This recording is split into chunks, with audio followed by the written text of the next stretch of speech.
پہلا سوال ہے، ایک بہن لاہور سے پوچھتی ہیں کہ ہمارے حصے کی نماز بھی پڑھ لینا، یہ جملہ کہنا شرعاً کیسا ہے؟ بسم اللہ الرحمن الرحیم۔ مجھے لگا کہ شاید یہ بہن کہہ رہی ہیں کہ آپ میرے حصے کی نماز پڑھ لینا، تو یہ جملہ بہرحال غور طلب ہے۔ اگر تو کسی بندے نے حقارت کی نظر سے یہ کہا، کسی بھی شعائر اسلام میں سے کسی چیز کو ہلکا سمجھ کر یہ جملہ کہا، از راہ مزاح کہا، تو ایسی صورتحال کے اندر معاملہ بڑی دور چلا جائے گا، کیونکہ شعائر اسلام میں سے کسی بھی چیز کی توہین کرنا انسان کو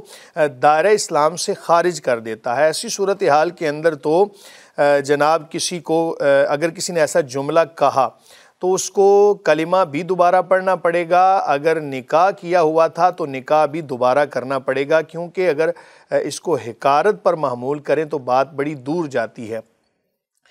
چونکہ یہ واضح طور پر کسی ایک بندے کے لیے حکم نہیں لگایا جا رہا، اس لیے میں نے آپ کے سامنے واضح طور پر بیان کر دیا۔ جب یہ کوئی جملہ کہے گا تو اس سے بہرحال تفصیل طلب کی جائے گی کہ تم نے ایسا جملہ کیوں کہا۔ یہ جو لوگ کہہ دیتے ہیں کہ جی ہمارے حصے کی نماز پڑھ لینا، کبھی انہوں نے یہ نہیں کہا ہوگا کہ ہمارے حصے کا نکاح بھی کر لینا، ہمارے حصے کا جناب کھانا بھی کھا لینا، اور ہمارے حصے کے چاول وہاں پڑے ہیں وہ بھی ایسی کوئی بات کبھی آپ کو سننے کو نہیں ملے گی۔ لیکن جب ہم کہیں جناب نماز پڑھ لیں تو اکثر یہ چیزیں سننے کو ملتی ہیں، اور لوگ نادانی کے اندر ایسی باتیں کر جاتے ہیں۔ یہ بات یاد رکھیے گا کہ ایک کام تو بندہ کر ہی نہیں رہا، وہ تو مجرم ہے ہی، اور ایک اس چیز کا مذاق اڑا رہا ہے، یہ جرم در جرم ہے۔ تو اس لیے ایسے جملے بولنا اور ایسے معاملات سے مکمل طور پہ پرہیز کریں۔ اگر آپ ایک کام نہیں کر رہے تو بھائی جو کر رہے ہیں ان کو کرنے دیجئے اور ان کے لیے دعا کیجئے۔ بلکہ میں تو یہ کہوں گا کہ جو لوگ نماز نہیں پڑھتے، اگر اسلامک قانون نافذ ہونا صحیح معنوں میں جیسے ہونا چاہیے تو ان پر یقیناً ان کو بڑی سخت سزا دی جائے گی۔ حضور نبی کریم صلی اللہ علیہ وآلہ وسلم کا واضح فرمان موجود ہے جس کا مفہوم ہے کہ اپنی اولاد کو نماز کا حکم دو جب وہ 7 سال کے ہو جائیں، اور 10 سال عمر ہونے کے باوجود اگر نماز نہیں پڑھتے تو ایسی صورتحال کے اندر ان کو مارو، کہ نماز نہ پڑھنے پر ان کو سزا دو۔ اور یہ سزا دینے والا ذرا توجہ کیجئے گا کون کہہ رہا ہے؟ اللہ رب العالمین۔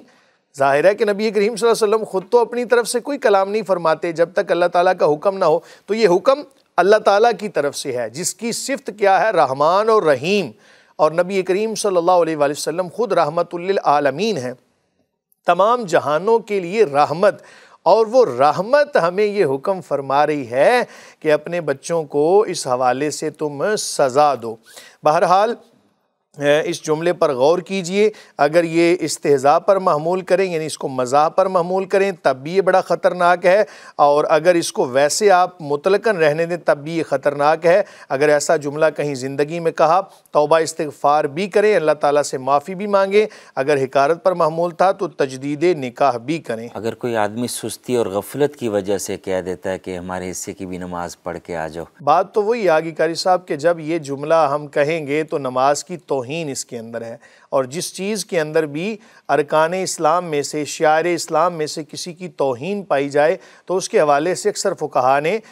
کفر تک لکھا ہے۔ اس لیے میں نے کہا احتیاطاً آپ کلمہ بھی پڑھ لیں اور تجدید نکاح بھی کر لیں، یہ جملہ کہنا بڑا خطرناک ہے۔ یہ انکار نماز بھی بن رہا ہے نا؟ انکار نماز بھی ہے، ظاہر ہے ہر لحاظ سے یہ جملہ بڑا خطرناک ہے، تو اس پر غور کریں۔ بہرحال جی مفتی صاحب، بہت اچھے طریقے سے آپ نے اس سوال کا جواب دیا۔ جی بہن، آپ کو بھی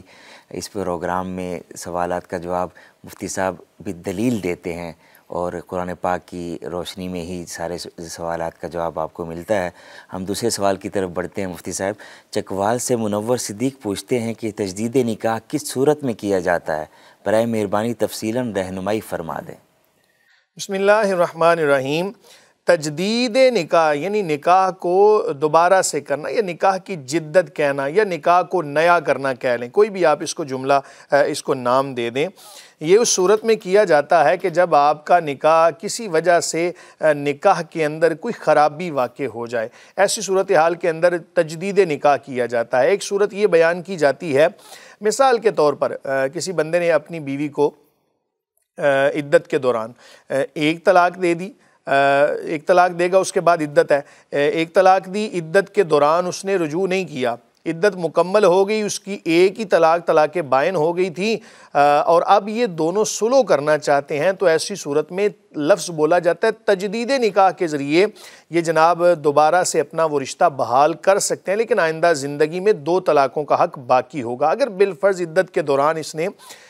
2 طلاقیں دی تھیں، ایسی صورتحال کے اندر بھی عدت مکمل ہونے پر پہلا نکاح ختم ہو گیا، اب تجدید نکاح کے ذریعے یہ اپنا رشتہ دوبارہ قائم کر سکتے ہیں، لیکن آئندہ زندگی میں 1 طلاق کا حق باقی رہے گا۔ یاد رکھیں،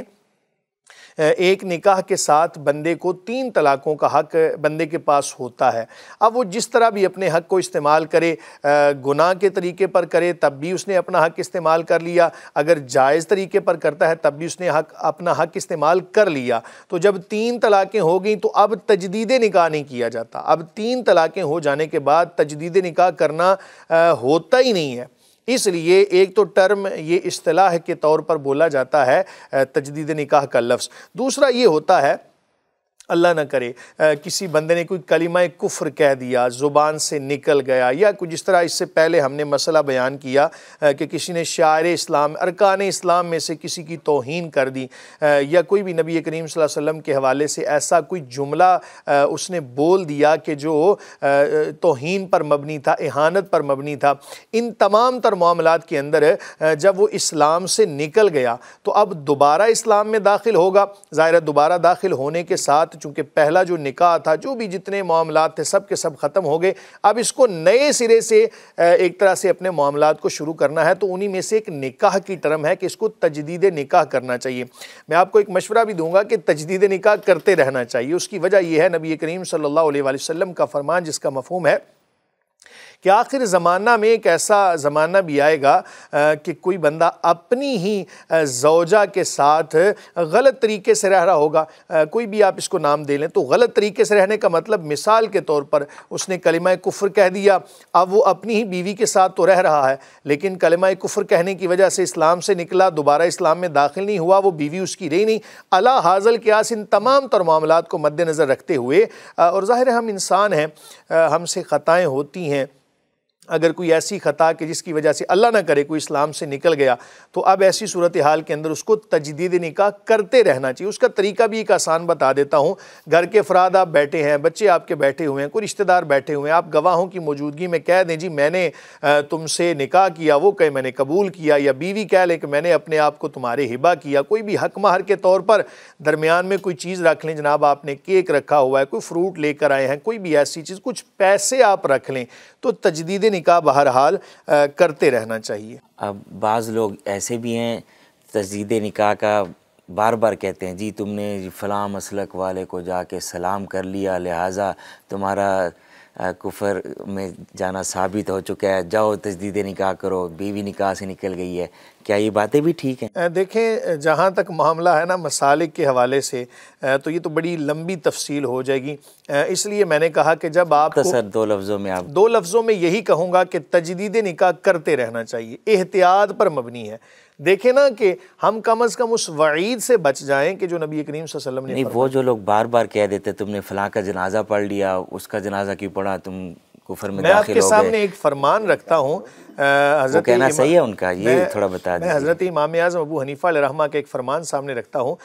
کہ حتی الامکان کسی کو کفر سے بچانا چاہیے، چھوٹی چھوٹی باتوں پر، اور بے جا تکفیری فتاوی جات کے بہت زیادہ نقصانات دیکھنے کو ملتے ہیں، تو یہ تو ایک آخری درجہ ہوتا ہے جناب، کسی کو حد کفر تک پہنچا دینا، اس سے نیچے بھی بڑے درجات ہیں جناب، اس لیے کچھ خیال کریں امت کا، امت پر رحم کریں۔ ہمارا مقصد لوگوں کو کافر بنانا نہیں، ہمارا مقصد لوگوں کو مسلمان بنانا ہے۔ ہمارے ہاں مسلمان بنانے والے اب کم رہ گئے اور کافر بنانے والے زیادہ رہ گئے۔ اللہ تعالیٰ بحیثیت مسلمان ہم سب کو ہدایت عطا فرمائے۔ بہت اچھا آپ نے جواب دیا۔